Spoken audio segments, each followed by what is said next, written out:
Wild Strawberries, a film that I'd actually not even heard of until this week, actually. And here I am now about to talk about it.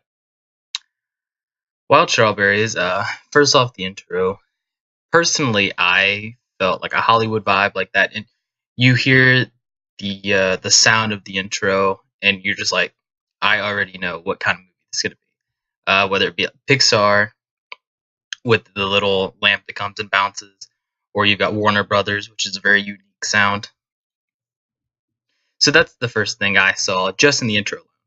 Um, Personally, after watching the film, I felt that it was kind of related to like the Twilight Zone, where he sees himself in the coffin at the very beginning of the film.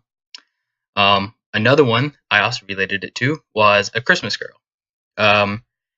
When he's like at these different points, he sees like the memory or the past, kind of like Scrooge does when the ghost takes him to see uh, what all is different or so. Let's start by talking a little bit about the director and the writer himself, Ingmar Bergman. His full name was Ernest Ingmar Bergman. He was born in Sweden on July 14th, 1918.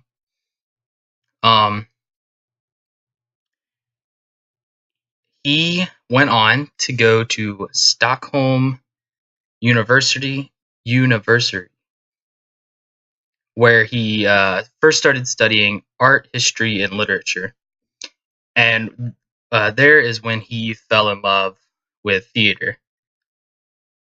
He began writing and acting in plays and even directing some own student productions. After that, after being in school, he was hired on as a full-time director, and many of the films he wrote in the following years from doing that were loosely based on his own life. That of being young in Sweden, and also the ever-changing society. Even now, society is constantly changing. I don't know about so much in Sweden, but in the United States, just in the last 20 years, like that I've been alive, I've seen lots of changes. Many people regard Wild Strawberries as the Bergman's best and most motivational moving films. If you follow along throughout the movie, you see the character, the main character, the professor, Professor Borg. He starts the movie out as a grouchy, kind of self-centered old man. Maybe just caught in old ways, old thinking patterns.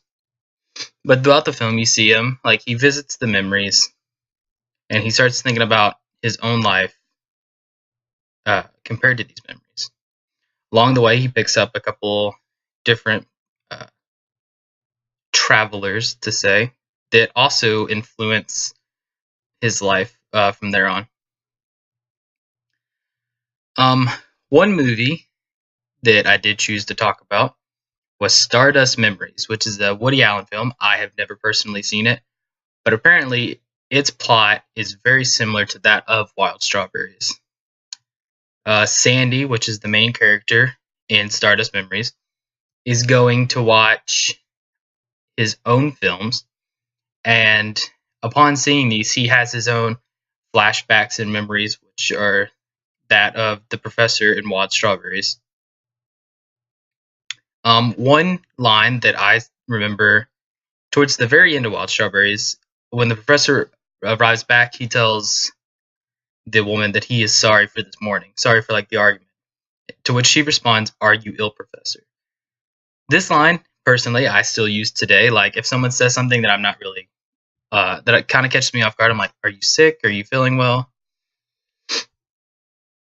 But I thought that was kind of cool that even through 60, 70 years, it still like holds that same meaning. Like it can be used in the same concept. After watching the film in full, first off, I would highly recommend it to anyone, as well as it made me reflect on myself. Like it is a film you can watch and it sticks with you. it makes you want to look at your own life maybe through like a different set of eyes almost. Like just take a step back, look at your own life, look at what you've done and how you can progress it for the good. And that's kind of the main takeaway I took from this film.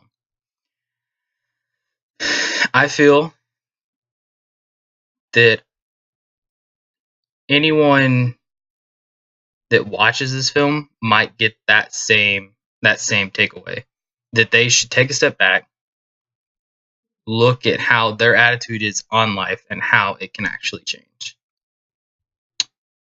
Um, some more influences this had. It had many influences on the upcoming Swedish films.